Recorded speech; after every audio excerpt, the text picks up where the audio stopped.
પોપટભાઈ લોમડી ગામમાં આવે છે. ત્યાં એક બેન છે. તેને 10 વર્ષથી ઝાડ નીચે બાંધીને રાખ્યા છે. તેને હું મળવા આવ્યો છું. તેને હું વ્યવસ્થિત જગ્યાએ રાખવા આવ્યો છું. વિડીયોને છેલ્લે સુધી જુઓ. પોપટભાઈ આહિર અસ્થિર મહિલા પાસે જાય છે. જય શ્રી કૃષ્ણ કહે છે, પરંતુ અસ્થિર મહિલા કેમ કેમ કહે છે અને પોપટભાઈ કહે છે ભગવાનનું નામ છે માડી. મહિલા કહે છે નહીં. પોપટભાઈ કહે છે નહીં બોલવાનું. મહિલા ના પાડે છે. કહે છે મારે શું ભગવાનનું કામ હોય. પોપટભાઈ કહે ભગવાનનું કામ ન પડે આપણે. મહિલા કહે છે ના. પોપટભાઈ મહિલાને પોતાનું નામ પૂછે છે. મહિલા કહે છે તારે શું નામનું કામ છે. પોપટભાઈ કહે છે હું તમારી મદદ માટે આવ્યો છું. મહિલા તેને ગાળો આપે છે. પોપટભાઈને મહિલાને સમજાવે છે એવું ન બોલાય બેન, હું તમારા પગમાં બાંધેલી સાંકળ કાઢી આપું. પોપટભાઈ તેના પરિવારને બોલાવવાની કોશિશ કરે છે. મહિલા કહે છે જ્યાં હોય ત્યાં મારો પરિવાર, તારે શું. છતાં પોપટભાઈ હાર માનતા નથી.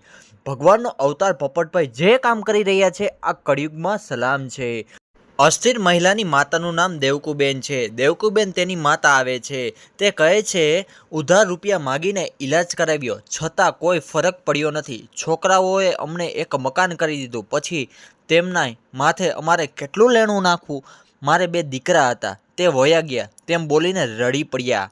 ત્યાં અચાનક ગામના સરપંચ આવે છે. તેનું નામ મથુરભાઈ છે. તે કહે છે 15 વર્ષથી હેરાન થાય છે. અસ્થિર મહિલાને 2 ભાઈ હતા. એકને હાર્ટ એટેક આવ્યો અને એકે ગળાટૂંપો ખાધો અને મારી દીકરી પણ અસ્થિર થઈ ગઈ. એટલું બોલીને રડી પડ્યા. મેં મારા જમાનામાં 10-10 રૂપિયા મજૂરી કરી છે અને મારી દીકરી જેમ ફાવે તેમ ગાળો બોલે છે, તેમ છતાં બધા સહન કરે છે. પોપટભાઈ અસ્થિર મહિલાને કહે છે તમારી પાછળ બધા કેટલા હેરાન થાય છે. અસ્થિર મહિલા કહે છે મને દવાખાને કોણ લઈ જશે. પોપટભાઈ કહે હું લઈ જઈશ. તમે મારા આશ્રમમાં આવો, આણંદમાં, વડોદરાની બાજુમાં.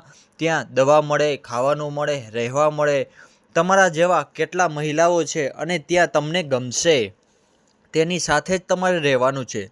પોપટભાઈ ગુસ્સામાં કહે છે તમે કૂતરા ગધેડા જેવી શું જિંદગી જીવો છો. આવી જિંદગી જીવાય?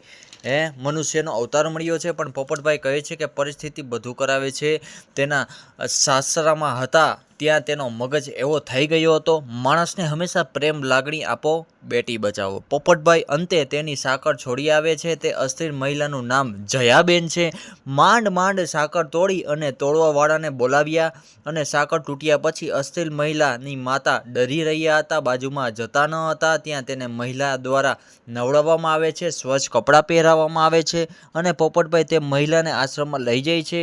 બસ આજ પોપટભાઈએ જોરદાર પ્રયત્ન કર્યો અને સફળ થયો. બસ પોપટભાઈ કહે છે બસ બધાની મદદ કરો.